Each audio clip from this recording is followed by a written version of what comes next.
Hello, everybody. I hope you all are doing well. Welcome back to the Great Ace Attorney Chronicles. Let us now move over to check out Mr. Natsume's room, and a very familiar figure is going to be in that room as well. Wow, look at all these books. No wonder he's gone crazy. There's no window. It's a blocked up window. It's really unsettling. No wonder the guy went insane. 19th February, Mr. Natsume's room. Wow, just look at this place. And smell it. It's so musty in here.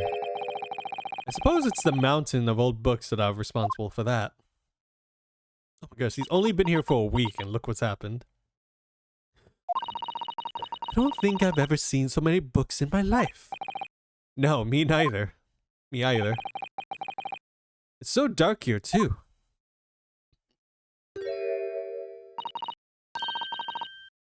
Is that the window over there?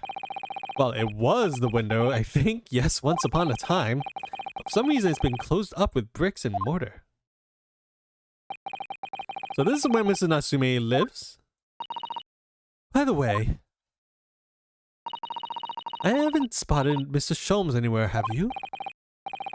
No, that's true, but according to Mr. Garadeb told us, the great detective should be around here somewhere investigating. Alright, I guess we're just gonna examine the room. What's on this side? It's probably behind these books somewhere. Is that a case? That looks like it could be a suitcase. Look at all these balls of paper on the floor. There are notes scrawled all over them in English. It looks like the waste paper basket is so full they've just fallen out. I think Mr. Natsume must have been deeply immersed in his research, don't you? Or deeply averse to tidying up his mess. I wouldn't like to speculate which is closer to the truth. Alright, let's see the most obvious cat that's here. Oh, cute little kitty. Yeah, stretch the legs. And it's gone. Where's it gone, though? Oh my, what an adorable little cat. Perhaps he's looking after all the books while his master is away. I don't know about that. He disappeared into the pile of books as quick as a flash. It was a tricolor Mikey, wasn't it? Do they even have that sort of cat here in Great Britain? Perhaps Mr. Natsume brought that little creature with him from Japan. That's made me feel homesick now. Already, we've only been here in the country for 2 days. I mean, look what a week did to this guy. Okay, well, let's see. Oh wait, maybe I can investigate these piles. Look at all these books stacked up in there. They almost reach the ceiling. The whole works of English literature, and they all smell so musty. With this volume of books to hand, you'd never be short of reading material, would you? No, what a dreamy idea. A bad dream, maybe, for me at least. Mind you, I don't imagine the books that's at the bottom of the pile now will ever be read again. So reading it is an experience that comes but once in a lifetime, but just as tea ceremony teaches us. I certainly didn't expect the conversation to turn down the path of tea ceremony philosophy. Let's see now, what else is around here? We can check out the window again. Would you even call this a window? I think so, it's a window at one time after all. Although all that remains is a frame around some bricks now. So, really, it's just a wall then, isn't it? But why would anyone deliberately brick it up like that? I'm afraid I have no idea. Perhaps Mr. Natsume painted the brick design on it in a fit of whimsy. That's alarmingly feasible. Anyway, whatever the reason, the lack of ventilation in here makes the place very oppressive. It does. I imagine being cooped up in a room like this would be extremely tiring. Yeah, I feel sorry for the guy. Check out his desk, I guess. The desk seems to be wedged into a crevice between the mountains of books either. I suppose Mr. Natsume would sit there and read while stroking his cat. But surrounded on all sides by these towering tomes, surely he dreamt of books every night as well. Yes, he must have done, mustn't he? Oh, what's this? It's a receipt from a second-hand bookshop. Your books. Oh yes, Mr. Natsume's name is on it, look. And the date of purchase, Ah, 2 days ago at 4:45 p.m. That's the day of the incident. That's just a short while before we was embroiled in that terrible attack. He must have been on his way back from buying some old books. Alright, so we got the secondhand book sale. Let's see if we can take a look at that. Customer name, Mr Natsume. Your book, 17th February, 4:45 p.m. The sum of 2 shillings. Tendered in the receipt. The picture of Monsieur Lecoq. Meal of Gabriel. Canterbury yearnings. Is that it? Okay, can't look at anything else over the card. We also got a Lucky Kitty here. Oh look, it's beckoning cat from home. It's a bit bulky, big and bulky, isn't it? Surely Natsume didn't bring that mannequin Neko all the way from Japan with him. I hardly think you're in position to comment, Mr. Naruto. Are you forgetting that enormous Daruma doll that you brought in your luggage? Well, it can't be dangerous traveling aboard. I want a lucky charm. Well, I suppose Mr. Natsume wanted the same, and this cat is surely beckoning the good luck to find him. Not doing a very good job so far, is it? You mustn't say such things. I didn't say a word. Why are my eyes such a big giveaway? My eyes are being red. Anything to the left? No, there's nothing to the left. There's a little... Is that the heater? This appears to be some sort of meter on the wall here. It looks very robust. I wonder what's it for. There's a slot inserting coins here too. I believe that is a gas meter, Mr. Naruto. Gas meter? Yes, it seems there is a piped gas in the district which customers pay for by putting coins in the meter. So if we were to put a coin in the slot, that would be enough gas to use the lights and gas fire for a whole night. So if you're too poor to have a coin, you have to spend the night in the dark freezing cold. That's right. As would a rich man would only carry crisp white notes. London is a scary place. Let's see. Anything else around here? I think that's all I can see within my current view. Let's look over to this side. Oh my goodness, he's here now. He's clearly here. Look, Mr. Naruto. Aha, there he is. Where did he appear from? He seems to be engrossed in the pages of an old book. I hope he won't mind if we disturb him. Hello, Mr. Sholmes. You two, good day. Now, let me see. Where was it that we met? Oh, Mr. Sholmes, we were together on the SS Bure. Yes, of course, the Bure. And let me see. What happened on the voyage? It was Kazuma Asogi. He died tragically, but you were a great help to us. Yes, but of course, the case of Mr. Asogi. It was the one with the snake, wasn't it? Oh! Well, you see, you seem to remember something of it at least. I think he just remembers his side of it. What an honor to be remembered vaguely by the great Herlock Sholmes. This is Mr... Oh, no, my dear madam, hold your tongue. I pride myself on my superior power of recollection. Your names are safely recorded in my brain attic. Miss Naruto and Mr. Susato. Try the other way around, Mr. Sholmes. I lose the first round. Well, it's nice to have him back, I guess. In truth, I had hoped to invite you both to my Baker Street suite the day we arrived in London, but some Scotland Yarders ambushed me at the railway station and whisked me away to a crime scene. It was an extremely trivial case, of course.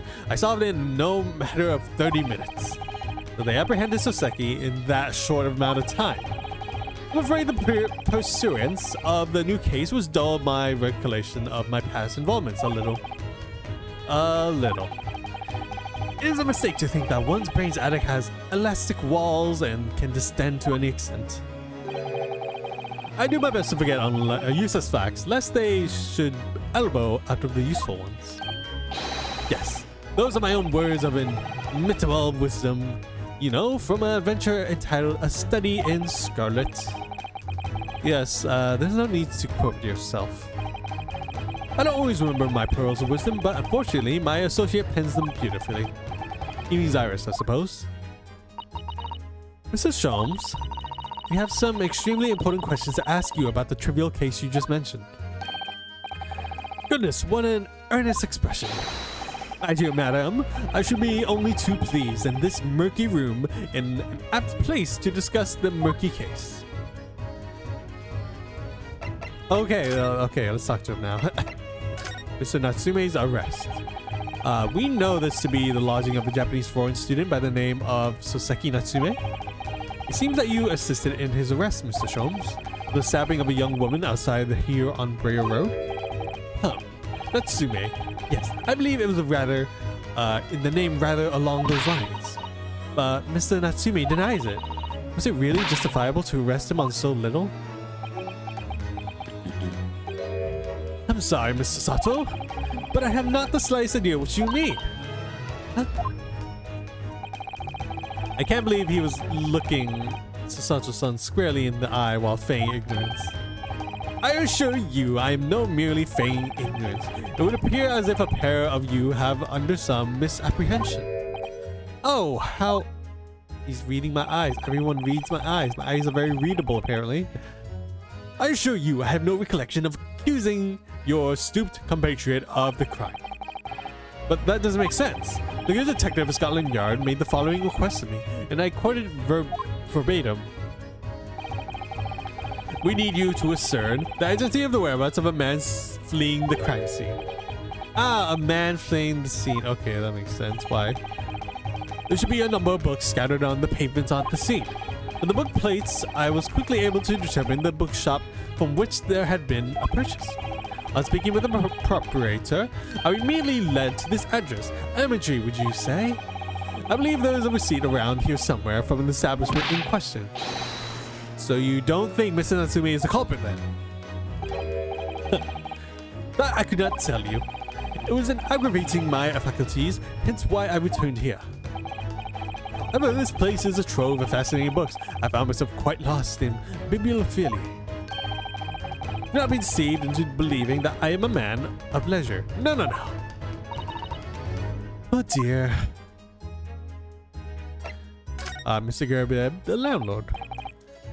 Something tells me, have you encountered the landlord of these lodgings? Yes, Mr. Gerbeb, a retired military man.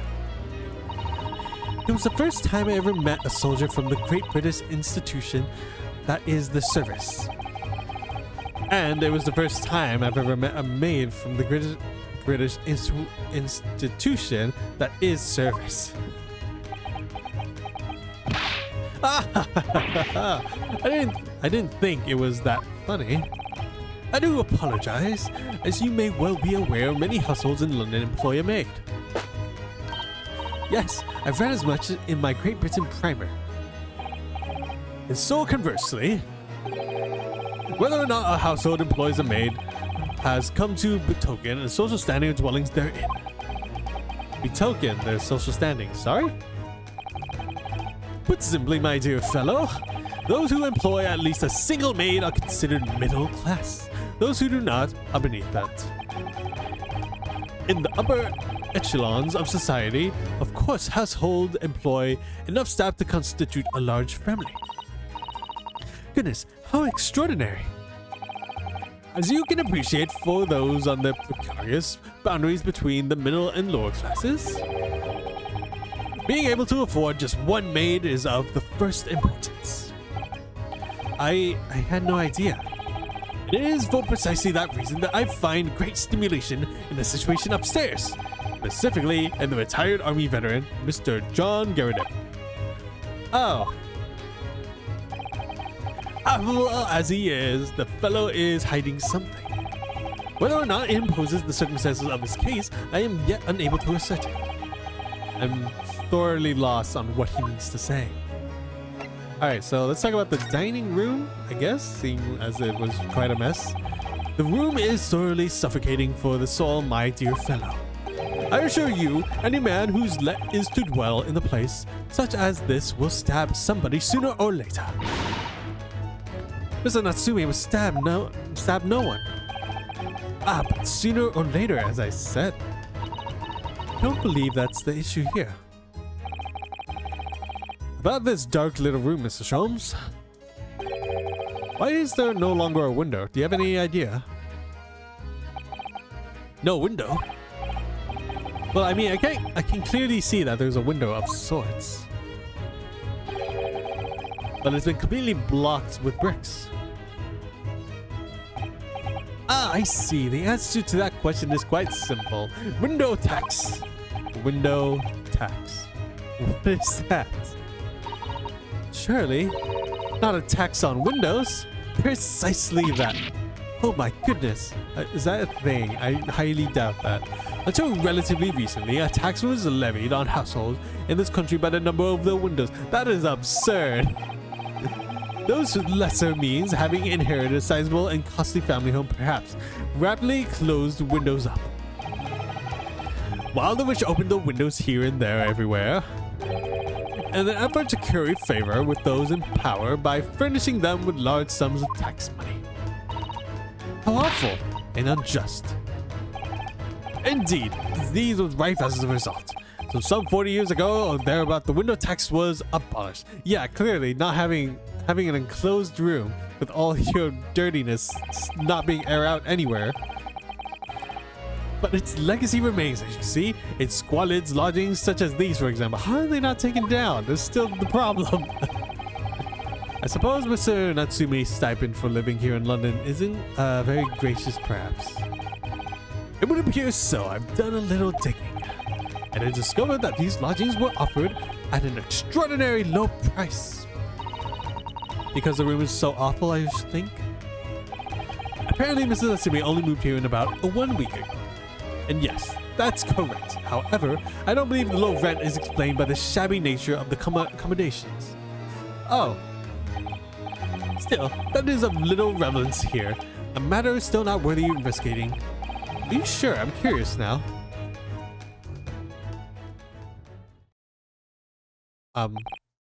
Well, I believe I told you all I can now. Thank you, Mr. Sholmes. Yes, Mr. Naruto. Was it not your intention to become a practitioner of law? You remember that, did you? Will you perhaps be offering your services in this very matter, I wonder? To the occupant of this room, Mr. Natsume, was it? I'm not sure. Not sure? On what grounds? Well, I actually defended someone in court here only yesterday. Really? Well then, I congratulate you, sir, on an ambition realized, and so promptly, too. The thing is, it's really made me question things. Am I right to believe in my clients, to trust in their innocence? Yes, trust. Mr. Sholmes. Mr. Natsume didn't do it, did he? My dear fellow, I haven't the first idea. Oh, but I thought that's why you were here. Didn't you come back to investigate? Yes, that indeed was my initial intention. But there are simply too many fascinating books here. I couldn't possibly ignore them. I see. Nevertheless, there are two facts that I can state quite equivocally. The man who fled the scene of the crime 2 days ago was the Japanese occupant of this room, and there are witnesses who swear to have seen the man commit the crime. That is all I can say. And one more thing. Oh, what is it, Mr. Sholmes? Tell us. I cannot say with any certain whether or not it is of relevance to this case, but I am quite sure the retired army man who owns this property is hiding something. Mr. Garrett is... Mr. Sholmes said as much before actually, didn't he? Anyway, at present, that is really all that plays on my mind in relation to this case. Mr. Naruto, as yet, our investigations have uncovered nothing that could help establish Mr. Natsume's innocence. No, you're right. Perhaps it is time we probe a little deeper into Mr. Garrett's secrets. Just remember, I cannot be sure whether the landlord's secret will prove to be of relevance or not. But I wish you every success, of course, Mr. Naruto. A busy man indeed. He's gone back to his books in the corner of the room. Is he? Is he there? Yep, there he is. Enjoying his books. Can I examine him again to see what he says? Excuse me, Mr. Sholmes. Yes, so true. To be not. Not to be. That is indeed the question, Mr. Naruto. To be or not to be brushed off, that is the question. And the answer is all too clear. Let's see Mr. Sholmes' piece, shall we? He's come here to read his very private collection of books, it seems. Anything else of question in this room? Doesn't seem like there is. Alright, but we're going to end this part here. So, we'll pick it off by going to see the landlord again, Miss John Garadeb, and seeing what secrets we can pull from him. So, thank you all so much for watching. Remember to like, comment, share, or subscribe. And until then, I will see you all later. Goodbye.